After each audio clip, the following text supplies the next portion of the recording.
இந்த கூட்டம் அப்படின்றது பாரதி, அதாவது ஆர்எஸ்எஸ் நடத்திய, ஆர்எஸ்எஸ்னுடைய விஜில் அமைப்பு நடத்திய பாரதி கண்ட வந்தே மாதரம் அப்படின்ற தலைப்பிலான கூட்டம். அந்த தலைப்பில் சீமான் காலிச்சேர் வந்துருச்சு, கண்டிஷன் முடிஞ்சிருச்சு. இப்போ இது இன்னைக்கு என்னன்னா, டெட் பாடி ஆன சீமானை எடுத்து அடக்கம் செய்வதற்கு தான் வந்திருக்கிறோம். பெரியாரை தொட்ட நீ கெட்ட அப்படின்ற மாதிரி என்னைக்கு நீ பெரியாரை சீமான் தொட்டாரோ அன்றைக்கே சீமான் கதை முடிந்து விட்டது. ஈரோட்டில் தேர்தல் நடந்தது, என்னானுச்சு? பாஜகவுக்கு விழுற 10,000 ஓட்டும் நாம் தமிழருக்கு விழுந்த 10,000 ஓட்டும் தான். திமுக நாம் தமிழர் ரெண்டு கட்சிகளுக்கு இடையே போட்டி. இதுல மொத்தமா ஈரோட்டு மக்கள் தீர்ப்பு சொல்லிட்டாங்க. ஏடிஎம்கே காரங்க கூட வந்து டிஎம்கேவுக்கு தான் ஓட்டு போட்டிருக்கிறாங்க. அது பெரியாருக்காக விழுந்த ஓட்டு. அப்ப சீமான் ஒரு செத்த பாம்பு.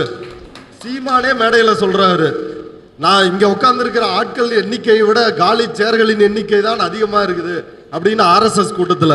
அந்த அளவுக்கா முட்டாள்களாக தமிழர்கள் இருக்கிறாங்க.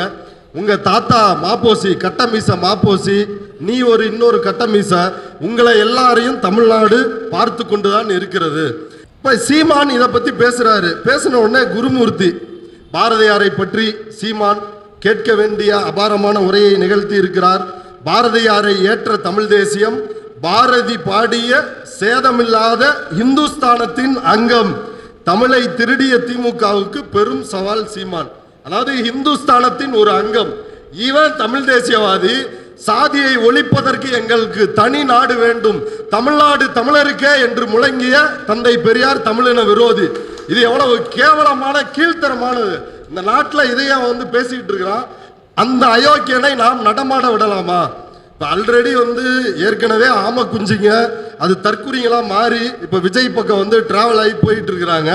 அதனால சீமானினுடைய கதை இந்த தேர்தலோடு முடிய போகிறது. நண்பர்களே, இந்த அயோக்கியர்களிடமிருந்து விழிப்படைவோம். தொடர்ச்சியாக நம்ம வந்து போராடுவோம். பெரியார் மண்ணை காப்போம். நீதிமன்றத்தின் வாயிலாக ஜிஆர் சுவாமிநாதனும், ஆளுநர் மாளிகையிலிருந்து ஆர்.என். ரவியும் தமிழ்நாட்டை ஆண்டு விடலாம் என்று நினைக்கிறார்கள். அவர்களுக்கு நாம் மீண்டும் மீண்டும் சொல்ல வேண்டியது இருக்கிறது. இது பெரியார் மண். இன்னைக்கு கேட்கிறாரு ஜிஆர் சுவாமிநாதன், என் தீர்ப்பை செயல்படுத்தலையே அப்படின்னு சொல்றாரு. இது பெரியார் மண். அந்த போலீஸ் சொன்னதா, we are not உங்களை நாங்கள் அனுமதிக்க மாட்டோம். இதுக்கு என்ன பிரச்சனை வந்தாலும் அதை சந்திப்பதற்கு தமிழ்நாடு தயார். அந்த உறுதியிலே நம்ம இருப்போம்.